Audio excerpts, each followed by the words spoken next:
नमस्कार, आईमा मीडिया में आपका स्वागत है। बिहार में ऐसा लग रहा है कि सत्तारूढ़ गठबंधन एनडीए में नीतीश कुमार के नाम पर सहमति बन रही है। केंद्रीय गृह मंत्री अमित शाह के एक भाषण से जो कंफ्यूजन बना है वह काफी हद तक दूर हो गया है। असल में शाह ने एक मीडिया समूह के कार्यक्रम में कह दिया था कि बिहार में मुख्यमंत्री का फैसला चुनाव के बाद होगा। उसके बाद से बिहार भाजपा के कई नेताओं ने इससे मिलते जुलते बयान दिए।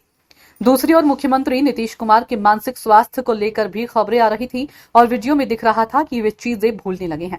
तभी कहा जा रहा था कि बिहार में एनडीए बिना मुख्यमंत्री का चेहरा घोषित किए ही चुनाव लड़ेगा।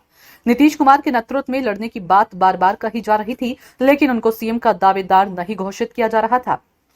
माना जा रहा था कि नीतीश कुमार का चेहरा वोट नहीं दिलाएगा, उल्टे उससे नुकसान होगा।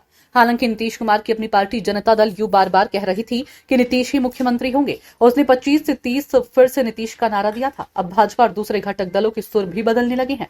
बिहार में भारतीय जनता पार्टी के सबसे बड़े नेता और राज्य के उप मुख्यमंत्री सम्राट चौधरी ने कहा है कि बिहार में मुख्यमंत्री पद की वैकेंसी नहीं है। इसका मतलब है कि नीतीश ही मुख्यमंत्री होंगे। बिल्कुल यही वाक्य लोक जनशक्ति पार्टी के नेता चिराग पासवान ने भी दोहराया। उन्होंने चुनाव के बाद नीतीश कुमार का नेतृत्व कायम रहने की बात कहते हुए कहा कि बिहार में सीएम पद की वैकेंसी नहीं है। ध्यान रहे, ये बात भाजपा अभी तक केंद्र में नरेंद्र मोदी के लिए कहती रही है कि पीएम पद की कोई वैकेंसी नहीं है। पहली बार है जब बिहार में भाजपा ने नीतीश के लिए बात कही। पिछले दिनों एक और घटक दल के नेता उपेंद्र कुशवाहा ने मुख्यमंत्री से मुलाकात की थी। उनके साथ भी नीतीश कुमार का अच्छा सद्भाव है। अब सवाल है कि ऐसा क्या हुआ जो भाजपा और एनडीए के दूसरे घटक दलों का रवैया बदल गया और नीतीश कुमार को मुख्यमंत्री बनाने की बात होने लगी। कैसे वे अचानक लायबिलिटी से एसेट में तब्दील हो गए। जानकार सूत्रों का कहना है कि भाजपा को जमीनी स्तर से फीडबैक मिली है और कुछ सर्वेक्षण रिपोर्ट में भी बताया गया है कि नीतीश के बगैर एनडीए का गुजारा नहीं है। बताया जा रहा है कि बिहार की ताजा सर्वेक्षणों में राजनीतिक हकीकत ये बताई जा रही है कि अगर नीतीश कुमार का चेहरा घोषित नहीं होता है और एनडीए बिना किसी चेहरे के चुनाव में जाती है तो इसका फायदा तेजस्वी यादव को हो सकता है।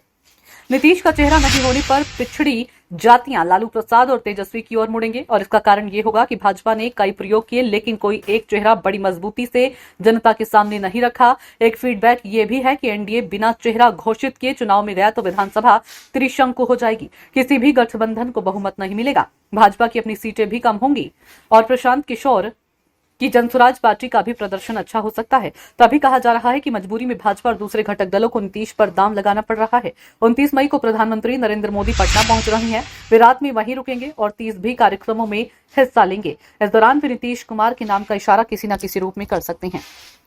आईमा मीडिया को अगर आप यूट्यूब पर देख रहे हैं तो सब्सक्राइब करें।